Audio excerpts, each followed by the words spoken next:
Hey guys, let's pause for a moment of science today and talk about the water cycle. Today we are going to take a baggie and make a water cycle inside the baggie. We're going to make it rain inside this baggie. I'm going to show you how. You just need a baggie and some Sharpies. We are going to go ahead and get started with our water cycle in a baggie. And when we talk about the water cycle, the most important part of the water cycle would be the heat source. So we're going to draw our heat source, which is the sun. And then we always want to label. And if you want to, you can add a little bit of color. Make it pretty. Happy little sun.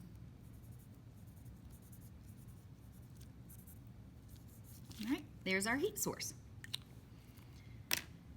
Now we're going to draw the first process of the water cycle, which is evaporation.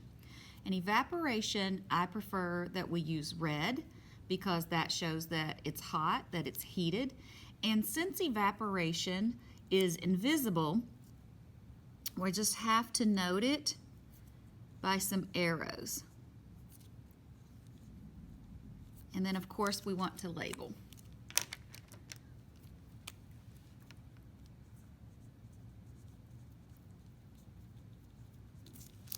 So what goes up must condense. Haha, you didn't think I was going to say that. Oh man, I'm missing a blue. Hang on.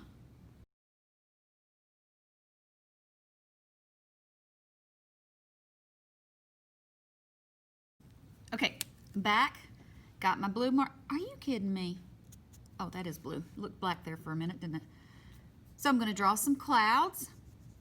Notice I'm using blue because condensation is cold and it's in the cloud. So condensation here. And then of course we need to draw precipitation, and you have rain and snow and sleet and hail. And then label, we need to label that.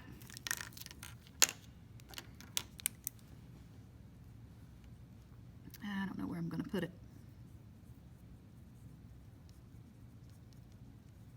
Precipitation. So we have condensation, should probably label that in black too so it's easier to see. And precipitation. Now let's add some of the other things. Whenever you have precipitation fall to the ground and it accumulates on top of the surface, let's say makes a little puddle, we call that surface water. It's just like a little puddle. So that's your surface water.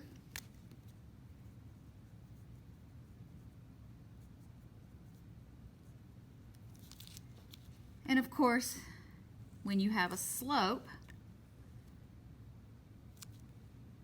the water will start to move to another place and back to lakes, streams, rivers, and oceans. And when it does that, when it actually moves, we call that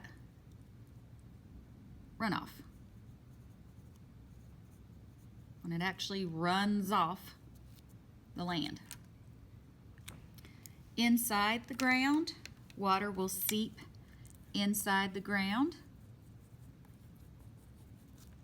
We call that groundwater.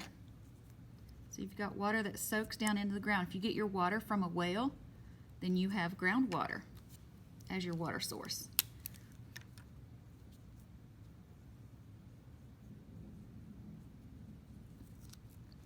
And then on top of, let's just say, we've got some land over here with some trees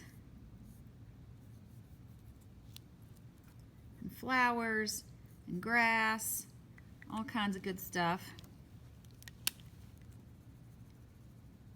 And we need that tree sweat, that leaf sweat. And we will show that. It's basically the same process of evaporation, but it just has a different title because it comes from the actual plants instead of the ground. And that is transpiration. That's transpiration. All right. Now, one thing I forgot, oh, that's sticking to me, is I forgot to draw arrows for the precipitation to show that precipitation goes down. There we go. That makes it all better. So let's check and see if we have anything. We have our heat source, and I like to use the Sally Eats Cold Pizza, which is SECP, sun, evaporation, condensation, precipitation. We have our surface water, which is usually like a puddle. We have runoff as it goes down the slope of the land and back to lakes, streams, rivers, and oceans. We have transpiration going up, and it happens the same time as evaporation does. And we have our groundwater. I think we're all good. So remember, SECP, or Sally Eats Cold Pizza. Sun, evaporation, condensation, and precipitation. Check. Now that we made our water cycle in a baggie, here's something really cool you can do. You can take some colored water, or you can just take plain water. Doesn't have to be colored, I just think it looks fancy. Put a little bit in the baggie. You don't need much. Seal the baggie tight. Just like that. And if you tape this in a sunny window, it will make the water cycle happen inside the baggie. So you will see condensation happen, and you'll know that you got the condensation because of the evaporation, and then you will see as it cools off and gets heavy, you will see it slide back down the bag back down to the bottom, which is your precipitation. So it's kind of cool.